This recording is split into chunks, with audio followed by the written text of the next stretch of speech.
पूरी दुनिया रहस्य से भरी हुई है, जिनका न तो कोई आम इंसान पता लगा सका है और ना किसी वैज्ञानिक ने इसके रहस्य से पर्दा हटाया।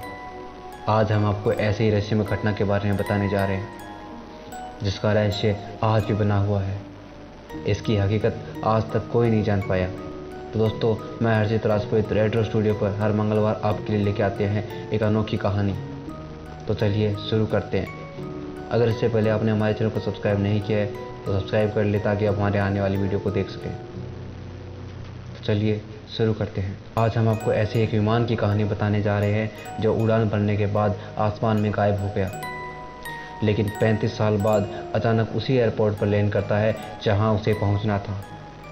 जी हाँ, ये बहुत ही आश्चर्यजनक है कि एक विमान एक जगह से उड़ान भरता है और अचानक आसमान में गायब हो जाता है, और ठीक 35 साल बाद उसी एयरपोर्ट पर जहां उसे जाना होता है वापस पहुंच जाता है।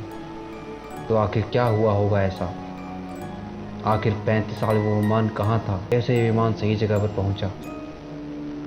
और कौन इस विमान को उड़ा रहा था? और क्या हुआ जब वो विमान उस एयरपोर्ट पर पहुंचा?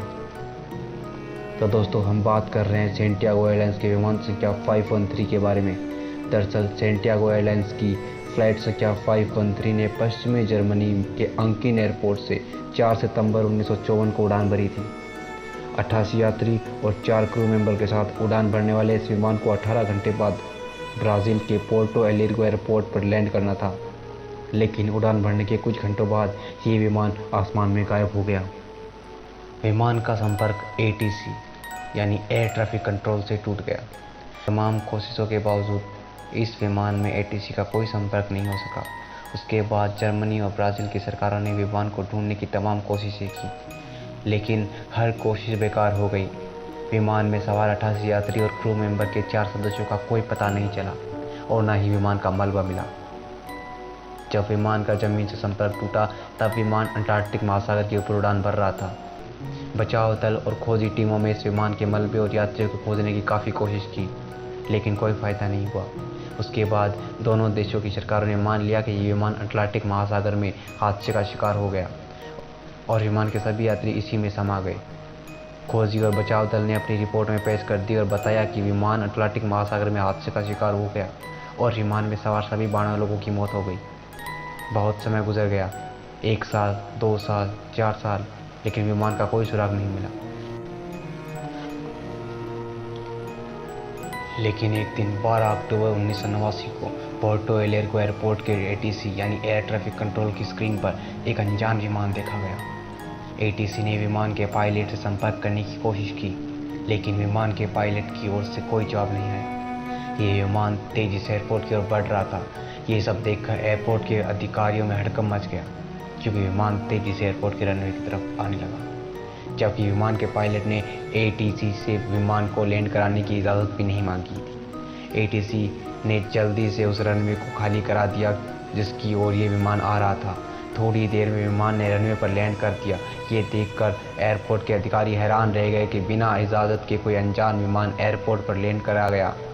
उसके बाद एयरपोर्ट के तमाम कर्मचारी विमान के पास पहुंचे तो देखा ये विमान एकदम नया है और विमान का इंजन अभी भी चालू है।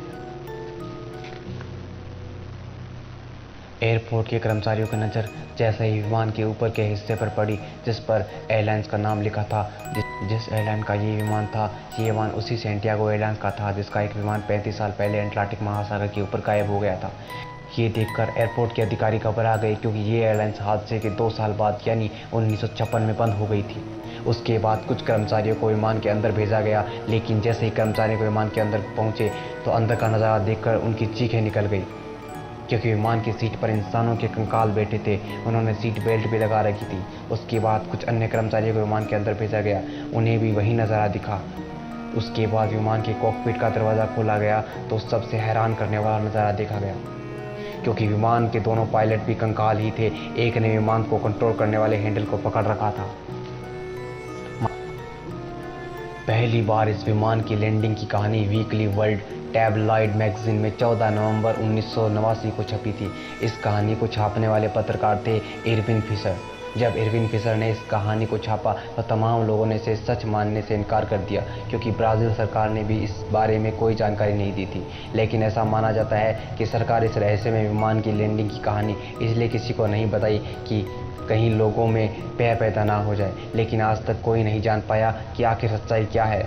उस विमान ने हकीकत में लैंडिंग की थी या एरविन फिशर को वो कहानी खर्ची और ख्याति पाने के लिए की थी। दोस्तों, विज्ञान ने आज भी बहुत तरक्की कर ली है, लेकिन आज भी कुछ ऐसे सवाल हैं जिनका विज्ञान आज तक जवाब ढूंढ रहा है और ना ही उसका जवाब दे पाया है। पूरी दुनिया ये जानकर अचरज में है कि विमान कैसे पहुंचा उस एयरपोर्ट पर।